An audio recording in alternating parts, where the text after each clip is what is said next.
Next example है हमारा आज, prove that the two conics S identical है a x square plus 2hxy plus by square minus 1 is equals to 0 and S1 identical है हमारे a1 x square plus 2h1xy plus b1 y square minus में 1 is equals to 0।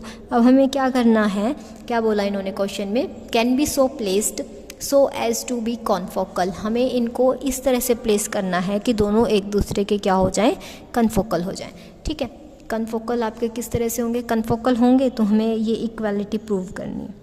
दो जो conics होंगे वो confocal होने के लिए उन्हें कंडीशन सेटिस्फाई करनी पड़ती है। Condition for them to be confocal is that the difference of the squares of semi axis is same. ठीक है, तो जो हमारी जैसे एलिप्स होता है, इसकी ये क्या होती है, मेजर एक्सिस होती है। ठीक है, ये क्या होती है, मान लो R1 से इसको हम डिनोट कर रहे हैं, ये क्या होती है आपकी R2। ठीक है, तो टोटल क्या होता है, ये 2R2 होती है, ये 2R1 होती है। सो इन्होंने क्या बोला कि सेमी एक्सिस यानी R1 का स्क्वायर माइनस में R2 का स्क्वायर फर्स्ट वाले कॉनिक का सेकंड वाले कॉनिक के इक्वल होना चाहिए। यानी सेमी एक्सिस के स्क्वायर का डिफरेंस इस कॉनिक का और इस कॉनिक का इक्वल होगा, तभी वो क्या हो पाएंगे, कॉनिक कॉन्फोकल्स हो पाएंगे। ठीक है, तो हमें यहाँ क्या फाइंड आउट करना है, इसके लिए हम कंसीडर कर लेंगे R1 एंड R2 को सेमी एक्सिस का डिस्टेंस। इसके लिए हम कैपिटल R1 और कैपिटल R2 को कर लेंगे कंसीडर।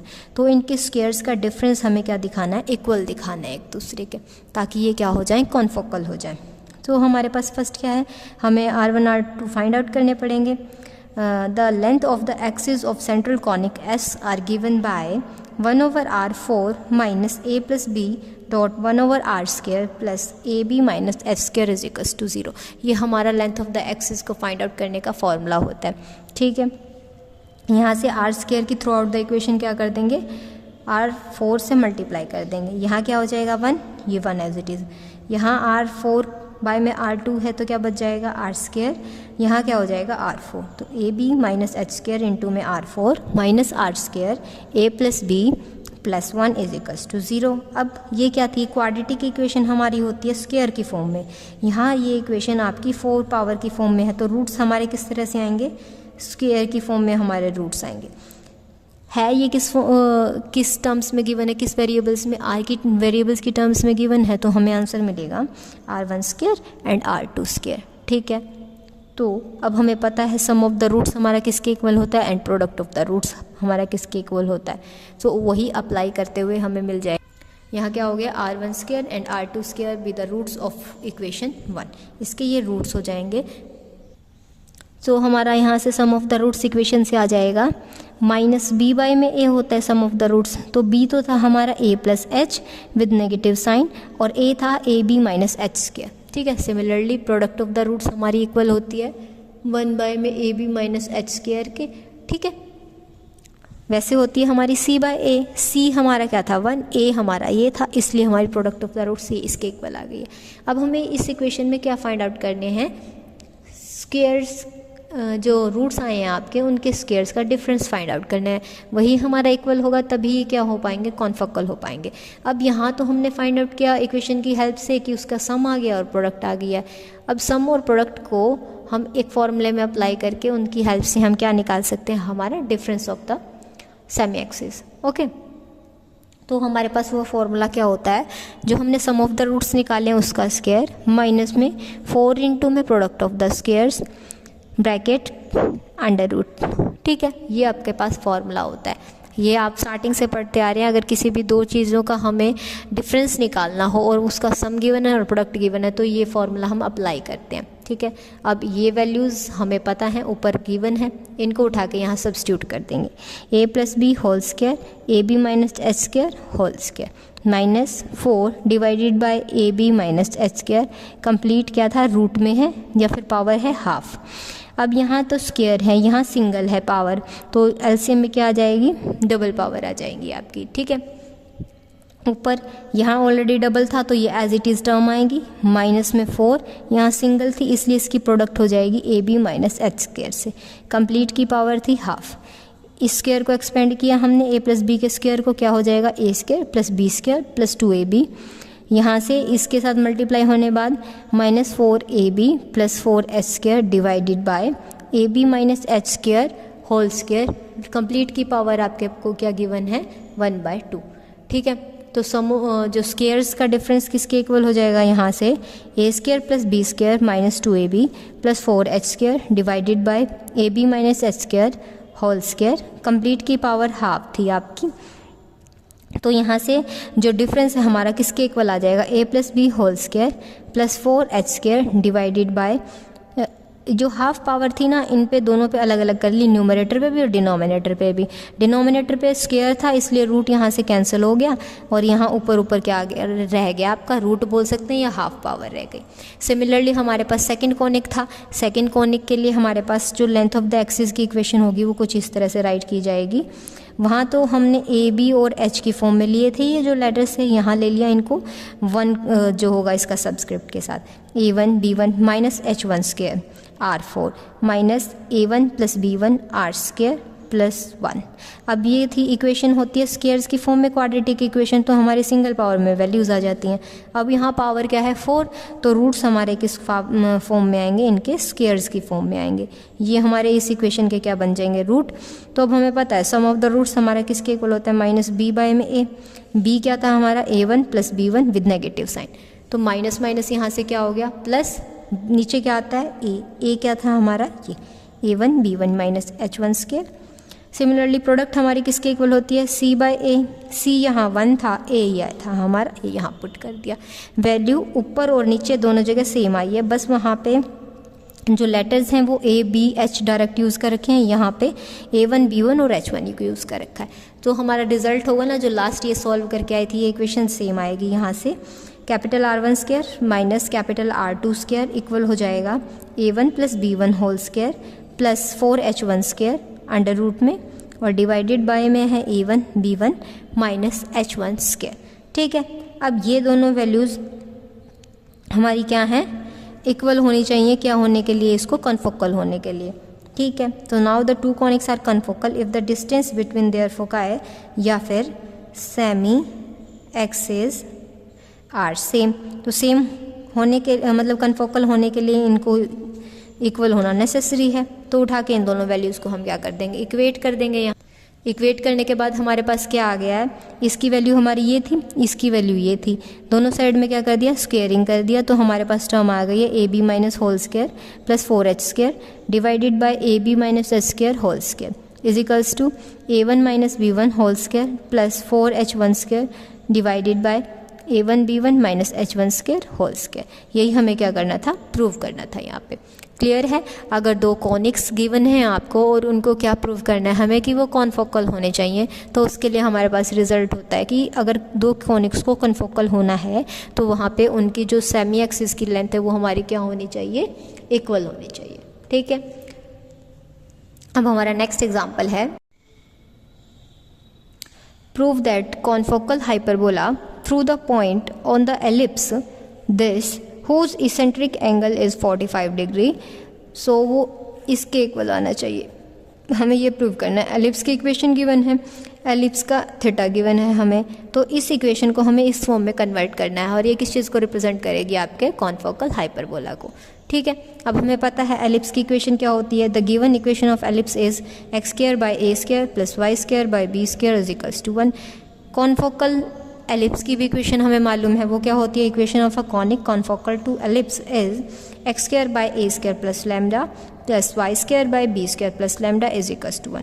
इस इक्वेशन को 1 नोटेशन दे दी, इसको 2 दे दिए। ठीक है, अब हमारे पास इसेंट्रिक एंगल गिवन है। अब कोई भी अगर एंगल गिवन होता है किसी भी कॉनिक में तो हम क्या फाइंड आउट करते हैं, उसके वहाँ से कोऑर्डिनेट्स उसकी हेल्प से। अब एलिप्स के लिए कोऑर्डिनेट फाइंड आउट करने का फॉर्मूला होता है a cos theta comma b sin theta. अब थीटा यहाँ पे क्या है 45 डिग्री। अब हमें पता है साइन थीटा भी और कोस थीटा भी 45 डिग्री पे वैल्यू सेम देता है, क्या 1/√2। ठीक है, तो हमारे पास कोऑर्डिनेट इस तरह से क्या आ जाएंगे, a बाय में √2 एंड b बाय में √2। तो ये पॉइंट हमारे पास आ जाएंगे। ठीक है, अब किसी भी एलिप्स के पॉइंट्स हैं ये, तो वो उसकी इक्वेशन को भी सेटिस्फाई करेंगे। तो इनके लिए इक्वेशन क्या है, इक्वेशन नंबर 2। तो उठा के इन वैल्यूज़ को हम x और y के प्लेस पे क्या कर देंगे, सब्स्टिट्यूट कर देंगे। तो हमारी इक्वेशन कुछ इस तरह से आएगी, a²/2, यहाँ क्या हुआ, x² हो गया, x की वैल्यू क्या थी a/√2, इस दोनों साइड में स्क्वेयरिंग किया तो x² a²/2, ठीक है। तो हमारे पास ये इक्वेशन आ गई। सिमिलरली यहाँ ये हो जाएगा b²/2 = 1, डिनोमिनेटर्स थे दोनों। अब यहाँ क्या किया हमने, एलसीएम ले दिया। एलसीएम में क्या होता है, दोनों डिनोमिनेटर्स की प्रोडक्ट होगी, ये यहाँ पे आ जाता है और ये यहाँ पे आ जाता है, ठीक है। ये टर्म उठा के यहाँ पे पहुँचा देंगे। तो हमारे पास कुछ इस तरह से इक्वेशन आ जाएगी, a² b² + lambda plus b²/2 a² + lambda is equals to a² + lambda multiply में b² + लैम्डा, ठीक है। यहाँ इनकी प्रोडक्ट होगी तो यहाँ क्या आ जाएगा, a² b²/2 a² λ/2, यहाँ लैम्डा हमने कॉमन ले लिया, b² a²/2 b²/2 लैम्डा, वो यहाँ पे आ गया। तो हमारे पास दो टर्म्स आ गई हैं a² b² की, यहाँ पे भी और यहाँ पे भी, और दो टर्म्स आ गई हैं लैम्डा वाली। यहाँ प्रोडक्ट की तो हमने क्या आ गया, a² b², नेक्स्ट टर्म है a² लैम्डा, कंबाइन कर देंगे b² लैम्डा, यहाँ से लैम्डा कॉमन ले दिया, लास्ट टर्म बनेगी λ², ठीक है। तो इन टर्म्स को भी उठा के यहाँ ले आएंगे, ओके। तो यहाँ क्या होगा, λ² एज इट इज़ रहेगा आपका λ², या फिर इन्होंने क्या कर दिया, पहले कैंसिल कर दिया, यहाँ से a² + b²/2 था और यहाँ पे भी a² b²/2 था। तो हाफ प्लस में हाफ हमारा क्या हो जाता है, इजिकल्स टू 1। तो हमारे पास टर्म बन गई थी a² + b² plus a²/2 lambda plus b²/2 lambda is equals to a² b² plus a² lambda plus b² lambda plus λ²। ये दोनों कैंसिल हो गए, इनको उठा के इधर ले आएंगे। तो हमारे पास इक्वेशन बच जाएगी λ² a² × lambda minus a² λ/2 b² lambda minus में b² λ/2 प्लस में क्या था हमारे पास क्वांटिटी, यहाँ पे ये वाली b² + लैम्डा बच गई है। तो यहाँ से आंसर आ जाएगा λ² प्लस a², क्योंकि यहाँ पे थी 1, यहाँ था half, 1 - half a² λ/2 plus b² λ/2। यहाँ से अब 2 से थ्रू आउट द इक्वेशन हम क्या कर देंगे, मल्टीप्लाई, यहाँ 2 आ जाएगा, यहाँ से 2 कैंसिल, यहाँ से भी 2 कैंसिल आउट हो जाएगा। तो हमारे पास इक्वेशन क्या आ जाएगी, 2λ² plus a² plus b² lambda is equals to 0। Then अब देखो लैम्डा क्या किस फॉर्म में एग्जिस्ट कर रहा है, स्क्वायर की फॉर्म में। तो ये क्या हो गई है अब यहाँ पे आपकी क्वाड्रेटिक इक्वेशन, और हमें पता है क्वाड्रेटिक इक्वेशन हमेशा कितने रूट्स जनरेट करती है, 2 रूट्स। अब लैम्डा की फॉर्म में थी तो रूट्स आ गए λ1 एंड λ2। तो सम ऑफ द रूट्स हमारा क्या हो जाएगा, दिस y में 2 with negative sign, and product of the roots हमारा c यहाँ है नहीं है, तो प्रोडक्ट ऑफ द रूट्स क्या आ जाएगी, 0। तो प्रोडक्ट ऑफ द रूट्स की प्रोडक्ट मतलब 2 रूट्स की प्रोडक्ट क्या आ रही है, 0, या तो फिर फर्स्ट 0 होगा या सेकंड 0 होगा। हमने मान लिया कि फर्स्ट 0 है, फर्स्ट 0 है तो सेकंड की वैल्यू क्या आ जाएगी, -½ a² + b²। अगर सेकंड 0 है तो फर्स्ट की वैल्यू आ जाएगी -½/2 a² + b²। यानी इन दोनों से हम कंक्लूड कर सकते हैं कि हमारी लैम्डा की जो नॉन ज़ीरो वैल्यू है वो क्या आ जाएगी, -1/2 a² + b²। अब हमने जो कॉन्फोकल इक्वेशन कंसीडर की थी उस इक्वेशन में उठा के इन वैल्यूज़ को क्या कर देंगे, सब्स्टिट्यूट कर देंगे। इक्वेशन हमारी क्या थी, x² में a² + लैम्डा y² में b² + लैम्डा इजिकल्स टू 1। यहाँ लैम्डा की वैल्यू सब्स्टिट्यूट कर दी, लैम्डा क्या था ये यहाँ रख दिया, -a² में 2 -b² में 2, सिमिलरली -a² में 2, यहाँ भी b² में 2। 1 माइनस में हाफ हो रहा है, फिर से आपके पास क्या आ जाएगा, a²/2, यहाँ क्या आ जाएगा, b²/2। ठीक है, अब आगे देखते हैं आपकी।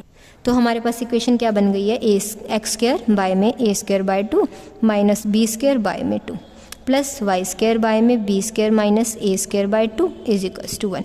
यहाँ पे है a² माइनस b², यहाँ है आपका, यहाँ से कॉमन ले लेते हैं इसको, एलसीएम 2 ही आना है इसका। ठीक है, तो यहाँ से यहाँ है ए स्क्वायर माइनस बी स्क्वायर, यहाँ है बी स्क्वायर माइनस ए स्क्वायर, दोनों क्वांटिटीज़ को हम क्या करेंगे, सेम बना देंगे। तो यहाँ से हमने नेगेटिव साइन कॉमन लिया, वो यहाँ आ गया और क्वांटिटी बन गई है आपकी एक्स स्क्वायर बाय में a square by b minus b square by 2। यहाँ हो गया वाई स्क्वायर बाय में किस तरह से हो जाएगा, एक्स स्क्वायर बाय में a square minus b square by 2 minus sign y square by में a square minus b square by 2 is equals to 1। अब फ्रैक्शन अगर यहाँ कुछ है और उसके डिवाइड में इस तरह से फ्रैक्शन आ रखी है, तो यहाँ पे जो नीचे वाली टर्म होती है वो ऊपर न्यूमरेटर के साथ मल्टीप्लाई हो जाती है, और न्यूमरेटर वाली जो मतलब नीचे वाले के फ्रैक्शन का न्यूमरेटर होता है वो डिनोमिनेटर बन के रह जाता है। तो हमारे पास इक्वेशन क्या आ गई है, 2 यहाँ से ऊपर मल्टीप्लाई में हो जाएगा दोनों साइड। तो यहाँ क्या हो गया, 2x स्क्वायर बाय में a square minus b square minus 2y square by में a square minus b square is equals to 1। अब दोनों टर्म्स का डिनोमिनेटर क्या है, सेम है तो यहाँ से हम एलसीएम ले देंगे।